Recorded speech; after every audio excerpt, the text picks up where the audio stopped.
Hello and welcome to this latest in my series of St. John's Pipecasts, and indeed the first Pipecast of the year 2025. My subject today will be the social welfare arguments in favour of free trade, and then to consider the social welfare arguments in favour of the imposition of a tariff, what is called Optimal Tariff Theory. Now rarely can one of my talks have been so topical as this one, since just yesterday, America's Donald Trump proceeded to impose a tariff of 25% on all cars entering America. So on this occasion at least, my talk may have some contemporary relevance. Now Donald Trump is indeed very keen on tariffs. To me, he said, before the 2024 election, the most beautiful word in the dictionary today, and any, is the word tariff. This country, he said, can become rich with the proper use of tariffs. But for most economists, few words are uglier than the word tariff. Indeed, the origins of modern economics and theoretical vindication of the benefits of free markets was largely wrapped up with the struggle to overturn the British government's use of tariffs to raise revenue and protect domestic industry in the 18th century. Yet even in the early 19th century, the economist Robert Torrens drew attention to the possibility that the imposition of a tariff might benefit their home country. As a result of work in the 20th century by economists such as Johnson, Kaldor, Lerner and Mead, this proposition has been firmly established. As Broder, Limeo and Weinstein wrote in a 2007 article, the idea that a country can improve its terms of trade and welfare through the imposition of tariffs has been in the economic literature for over a century. Since then, economists have known that the optimal tariff is positive for goods that are supplied inelastically. While some economists may have known this, many of those teaching and studying the subject will be surprised to learn that for most larger economies, social welfare is higher with tariffs on imports than without. In this talk, we will first set out the classical free trade case against tariffs, before explaining why, for most trading countries, a tariff will be optimal in terms of social welfare. Well, first then we take the neoclassical case against tariffs. Let us consider the market for a good, for example, electric cars. Assume first that there is no trade. All cars in country X are manufactured and purchased within that country, and no other cars are available. The initial domestic market equilibrium is shown in figure 1. In figure 1, the domestic equilibrium price is P star, with the quantity of electric cars Q star being bought and sold. The consumer surplus of car buyers, the difference between what consumers are willing to pay for cars, or they actually pay, is the area beneath the demand line A, B, P star. While the producer surplus, the difference between what producers require to produce cars and what they're actually paid for cars, is P star B, C. The total social benefit from car production and consumption is consumer surplus plus producer surplus, namely the area A, B, C. Now, to see how free trade can benefit country X, imagine that the global price of cars is PW, and that PW is below the existing domestic price.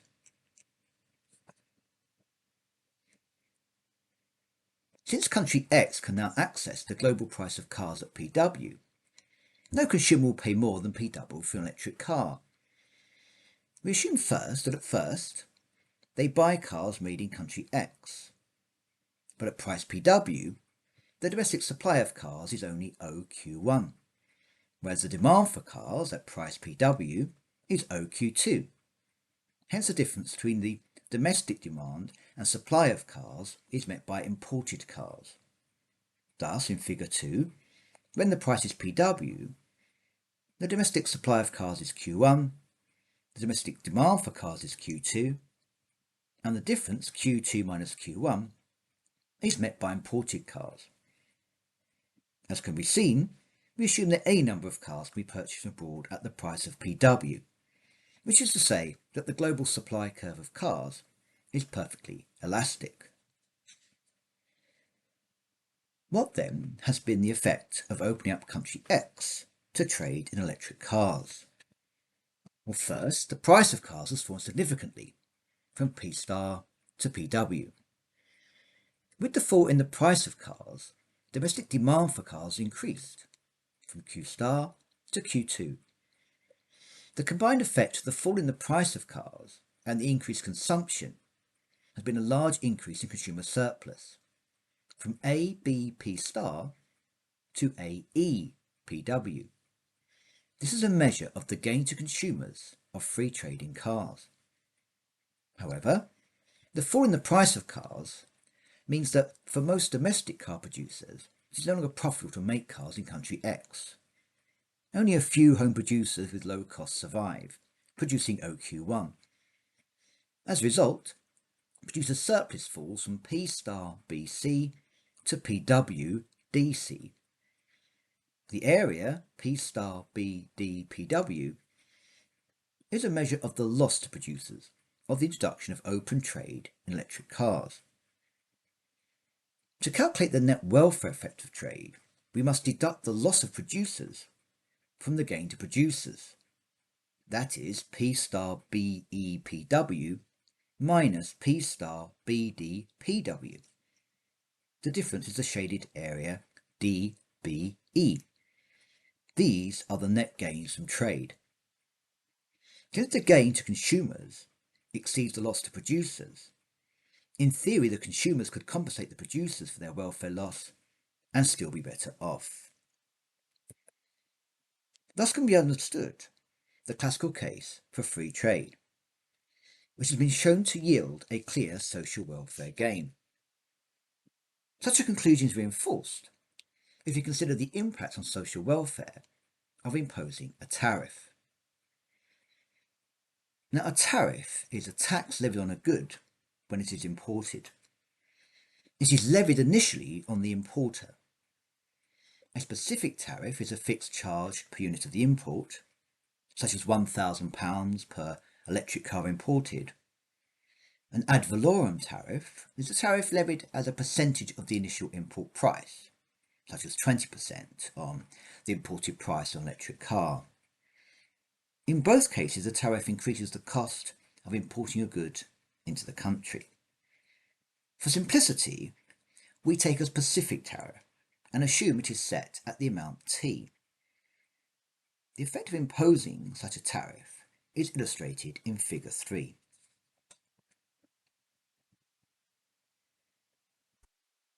The effect of imposing the tariff T is to raise the import price of cars from PW to PW plus T.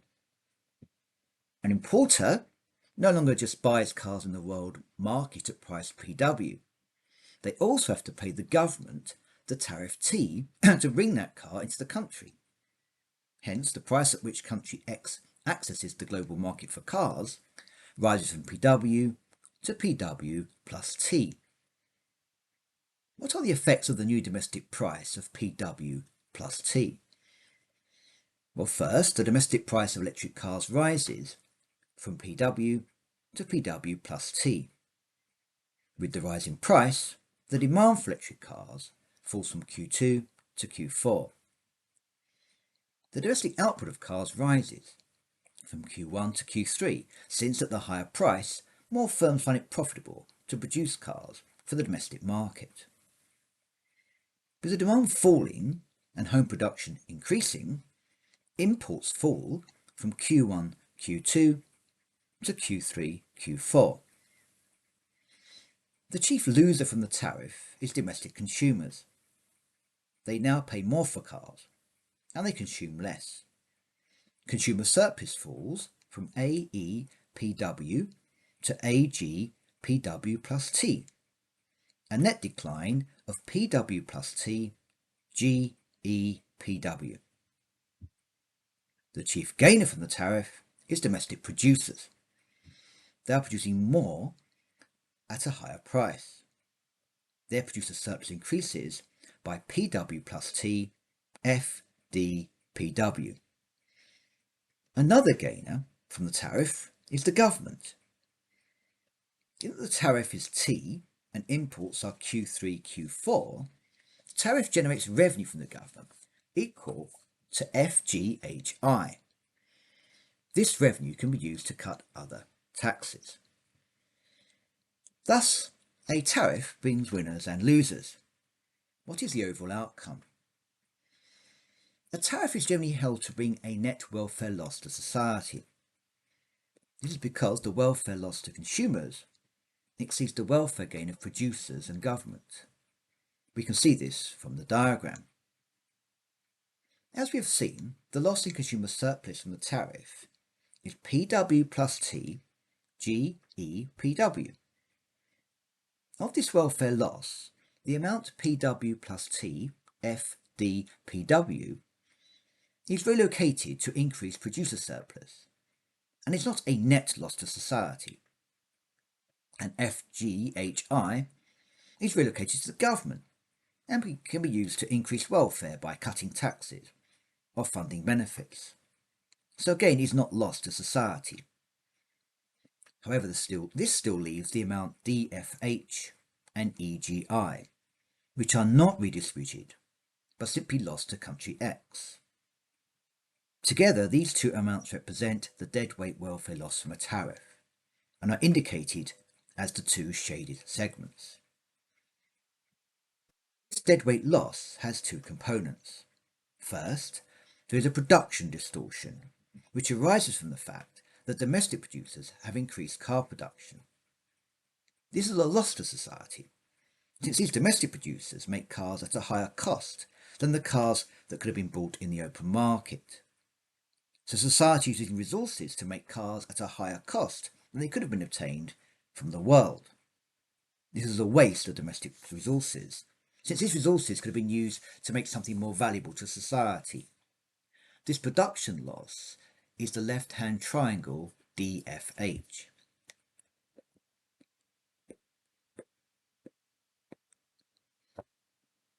Second, there is the consumption distortion loss, which is the right-hand triangle EGI.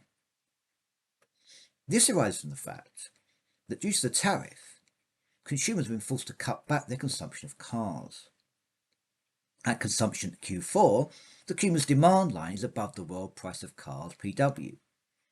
Consumers would benefit from consuming more cars at the price PW, but they cannot access these cars due to the tariff. Hence, their deadweight welfare loss from the tariff is EGI. Figure 3 then sets out the essential free trade case against the imposition of tariffs. The basic argument is that a tariff raises prices, reduces consumption, reduces consumer surplus, and leads to excessive high-cost domestic production of the protected industry. This is the reason that most economies have considered tariffs very far from beautiful. Let's consider now the case for tariff, what is known as Optimum Tariff Theory. Now, just as there are numerous arguments against the imposition of tariffs, so there are many arguments in defence of tariffs. Here we focus on the case for a tariff as a means of maximising a country's gain from trade. This is the optimal tariff theory. Now, so far, we have made a tacit assumption in our analysis. This is that country X is a small country, such that its demand for electric cars is a small part of the global demand for electric cars. This means that country X can buy any amount of the global supply of cars at the same price. This was why we could assume that the global supply of electric cars was perfectly elastic at the market price of PW. Now clearly, this assumption may be justified for many small countries such as New Zealand, Malta or Kenya. If these countries were to buy more electric cars, they are very unlikely to affect the global equilibrium price of electric cars. But it is unlikely to be true for larger economies. If America, China, Japan or Germany were to buy more or less electric cars, then this action will probably impact on the global equilibrium price of electric cars. If they buy more, then price PW will rise. If they buy less, then price PW will fall. The effect of this is to change the effect of imposing a tariff. Indeed, it is possible that for such a larger country, a tariff can yield a net welfare gain for the society, and this is the case of the optimum tariff. To understand this point, let us amend figure 3 we considered previously. This diagram. Assume first free trade, with country X accessing electric cars at the world price of PW. Total consumption of cars is OQ2, and of this quantity, Q1, Q2 are imported. Consumer surplus is AB, PW. Now imagine that a tariff of T is applied. Now previously we assumed that the effect of this tariff was to raise domestic prices to PW plus T, with consumer surplus falling to AC PW plus T. However, this outcome was based on the assumption that the world price of cars did not change if country X consumed less electric cars. Now we assume that country X's demand for electric cars is a significant component of the world demand for such cars. Hence, as country X demands fewer cars, the world price of electric cars falls to PWT.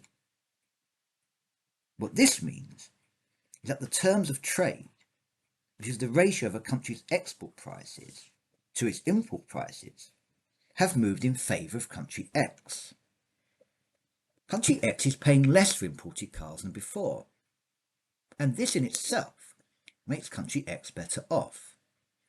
In terms of figure 4, since country X now faces a lower global price of electric cars, the domestic price after the tariff, i.e. PWT plus T, is lower than our previously assumed domestic price post-tariff, which was PW plus T.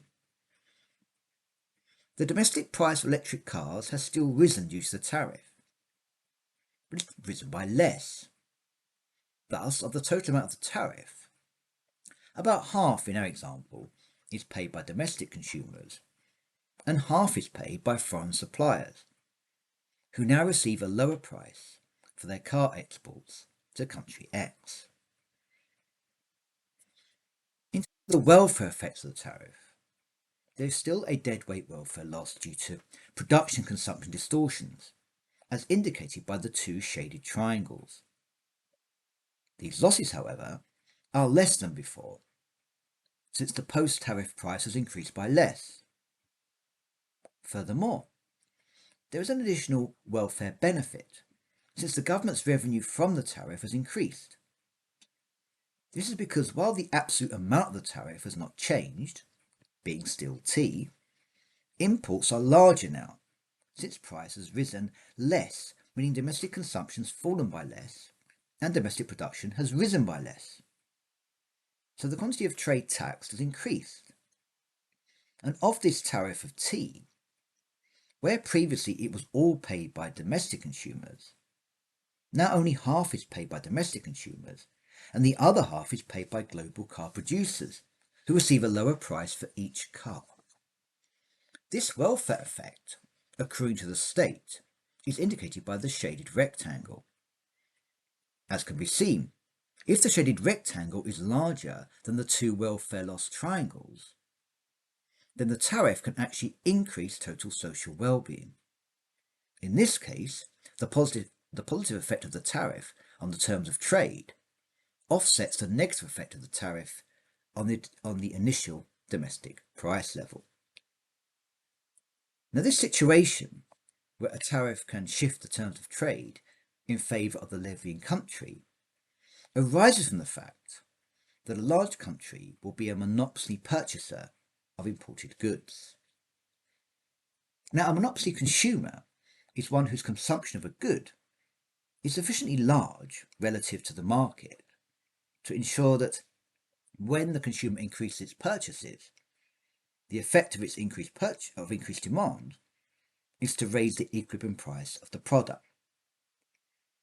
This is what we are assuming here, though we have highlighted the point in reverse. As country X reduced its purchase of electric cars, it lowered the global equilibrium price of cars. Likewise, when country X purchases more electric cars, it raises the equilibrium price of cars. This is what we mean when we say that country X does not, in fact, face a perfectly elastic supply curve for electric cars. Only small economies face a perfectly elastic supply curve for imported goods, and for such small countries, an optimal tariff is indeed zero. But larger countries will tend to face an upward sloping supply for imports, and for such countries, an optimum tariff will be positive. This point can be explained with reference to figure 5. Diagram. The downward sloping demand line is country X's demand curve for imported goods, in this case cars. The global supply curve for electric cars is the upward sloping world supply line. As country X buys more cars on the global market, it raises the price of cars. The free trade equilibrium price of cars is PW, and country X imports QNT of cars.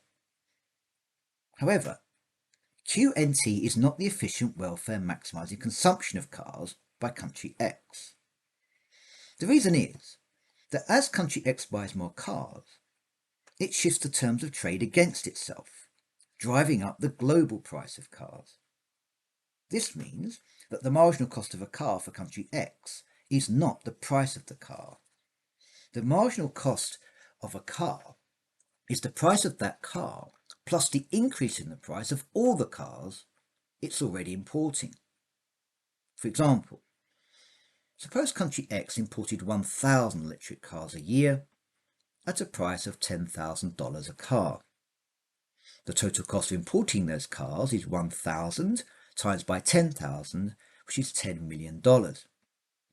Now imagine country X wishes to buy an additional car per year, and this raises the global price of cars from $10,000 to $10,100.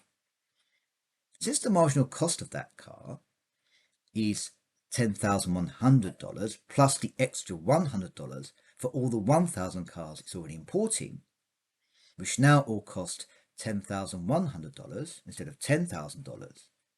Hence, the cost of the extra car is $10,100 plus 1,000 times 100 equals $110,000 100. Now, this is a rather extreme example, but it makes the point. It means that the last car purchased by country X cost the person who bought it $10,100, but it cost country X as a whole $110,100. Such a purchase represents a deadweight welfare loss. The benefit to the marginal consumer of the last car purchased is measured by its price, which is $10,100, but its cost to country X's population as a whole is $110,100. Clearly, the marginal cost far exceeds the marginal benefit. The car has reduced the welfare of country X. In figure 5, the marginal cost of buying more cars is the MC line above the supply line. The optimum quantity of cars for country X is QO, where the demand or marginal benefit line intercepts the marginal cost of cars line. By consuming at QNT, the society incurs a deadweight welfare loss of ABC. In effect, the society is consuming too many imported cars and should reduce its consumption to QO. To reduce imports of cars to the efficient quantity QO, the country could impose an optimum tariff, indicated by T in the diagram. What this tariff does is raise the import price of cars to reflect the actual marginal social cost of purchasing the cars, so that the marginal cost line now intersects the demand line at QO. This is the social welfare maximising import of electric cars. The deadweight welfare loss has been eliminated. Because country X is now purchasing fewer cars, the global price of electric cars falls to PWT. Since country X is now paying less for cars, in terms of trade effect, the burden of the tariff is split between domestic consumers and foreign suppliers. Domestic consumers pay PWT plus T minus PW of the tariff per car, and importers pay PW minus PWT. The government's revenue from the tariff is T multiplied by QO. Now, the size of the optimal tariff depends on the elasticity of the global supply of the product the country imports.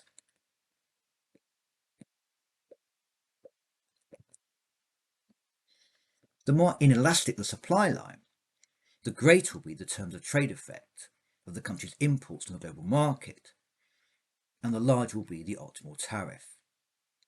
To see this, consider Figure 5. The point of the tariff is to ensure that the domestic price to consumers is equal to the marginal cost of purchasing cars on the global market. This occurs when the price of cars after the tariff is PWT plus T. The amount of the tariff which secures this result is PWT plus T minus PWT. This is the amount T indicated. The rate of the tariff relative to the global purchase price of cars is PWT plus T minus PWT divided by PWT. Viewed from the perspective of country X, PWT plus T is equal to the marginal cost to country X of buying a product, while PWT is the price P of imported cars when QO cars are imported.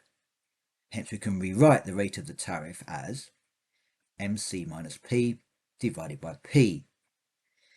The total cost for country X of purchasing cars on the global market is TC equals P multiplied by Q, where P is the world supply price for electric cars as expressed by the world supply curve. P is a positive function of Q. Hence, the marginal cost to country X of purchasing additional units of cars is the first differential of PQ with respect to Q. Now, since P and Q are both functions of Q, we can differentiate PQ by the product rule as follows.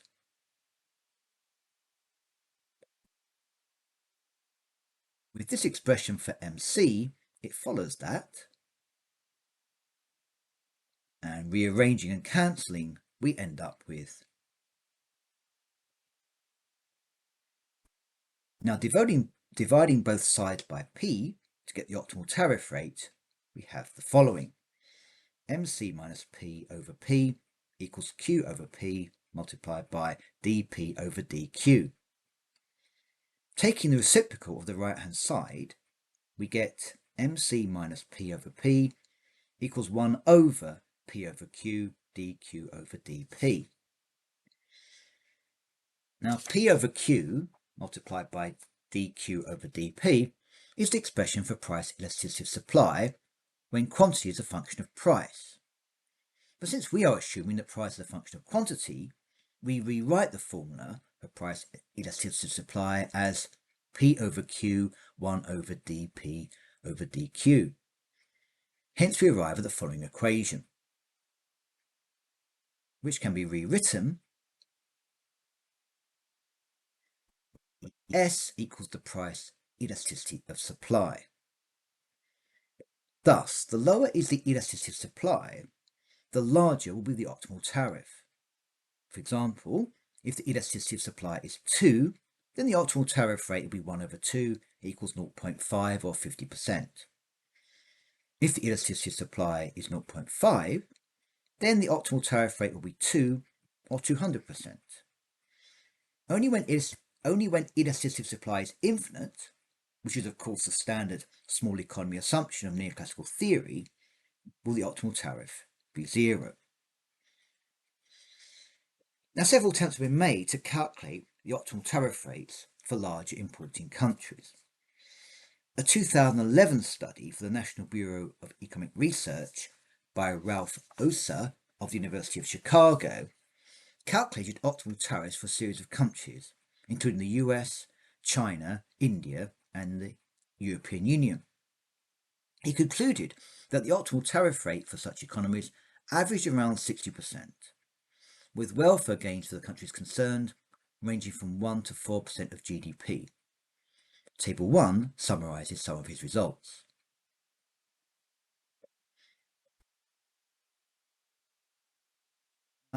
Tariff rate of 60% implies an elasticity of supply of imports to the large economy of about 1.7. The figures for the optimal tariff are quite high. Such tariff rates are far in excess of Trump's recent 10% tariff on China and even his recent 25% tariffs on iron, steel and car imports. Such tariffs would raise US import prices to consumers by about 30%. This cost being offset by greater domestic production and higher government revenues. Even so, the net welfare gains are relatively small.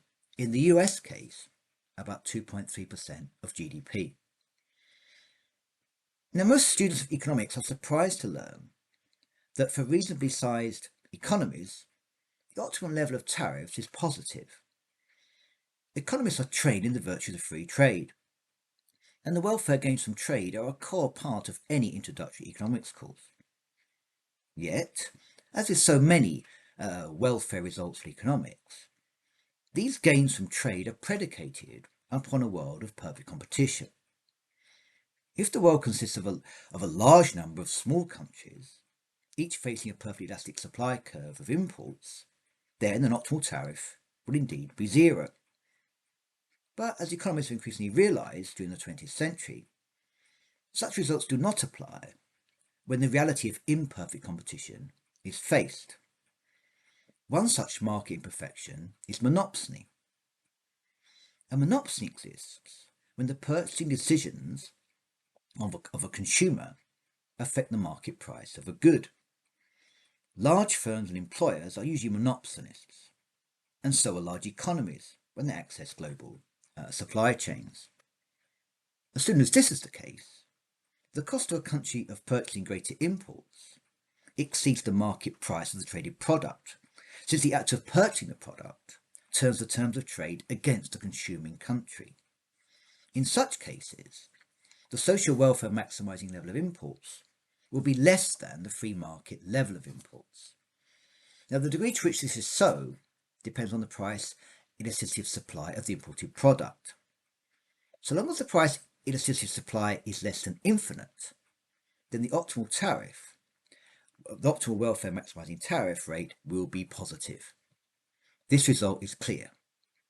As Paul Krugman and Maurice Obstfeld, both economists supportive of free trade, acknowledge, it is possible that in some cases the terms of trade benefits of a tariff outweigh its costs. So there is a terms of trade argument for a tariff.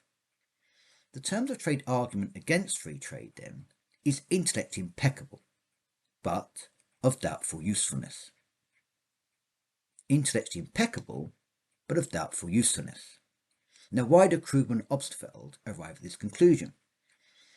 The reason is that while it would be in the interest of one country to enact an optimal tariff, if many countries so acted, the result would be a collective loss of the gains from trade, which would damage the world economy as a whole. If other countries responded to country X's implementation of tariffs on, say, electric cars by imposing tariffs on products country X exports to them, that this would lower the prices country X receive for its products and turn the terms of trade back against them. As Lerner remarked, if all countries for whom optimal tariffs were positive went ahead and imposed them, then the particular benefits cancel out, while the general loss through the restrictions of international trade will remain. If all countries persist in trying to exploit each other in this way, international trade will be completely destroyed, with all the benefits that would come from it. Even so, the optimal tariff remains the dominant strategy for any one country. If all other large economies forswear tariffs, then any country introducing such a tariff would gain. And if all countries implemented tariffs, any given country will be better off doing so. To prevent this, a world commitment to free trade is required, but it's just such a commitment that is lapsing in the current world economy. However ugly most economists believe tariffs to be, they can probably expect to see rather more of them in the future. Thank you.